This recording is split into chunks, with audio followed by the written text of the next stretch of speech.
विदहातिवेदः स नः पश्यदति दुर्गाणि विश्वानावेव सिन्धुम् दुरितात्यग्निः तामग्निवर्णाम् तपसा ज्वलन्तीम् भैरोचनीम् कर्मफलेषु जुष्टाम् दुर्गाम् देवीगुम् शरणमहम् प्रपद्ये सुतरसि तरसे नमः अग्ने त्वम् पारयानव्यो अस्मान् स्वस्तिभिरति दुर्गाणि विश्वाः पूष पृथ्वी बहुला न उर्वी भवातोकायतनयाय शम्योः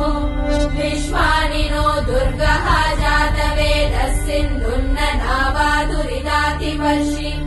अग्ने अत्रिवन्मनसा गृणानोऽस्माकम् बोध्यपिता तनूना कृतनाजितगुम् सहमानमुग्रमग्निगुम् भुवेम परमात् सदस्तात् स नः पश्यदति दुर्गाणि विश्वाशामद्देवो अतिदुरितात्यग्निः प्रद्दोषिकमेभ्यो अध्वरेषु सनाच होतानव्यश्च सत्सि स्वाञ्चाग्ने तनुवम् पिप्रय स्वास्मभ्यम् च सौभगमायजस्व गोभिर्जुष्टमयुजो निषिक्तम् तवेन्द्र विष्णोरनुसञ्चरेम नाथस्य पृष्ठमभिसंवसानो वैष्णवीम् लोक इममानयन्त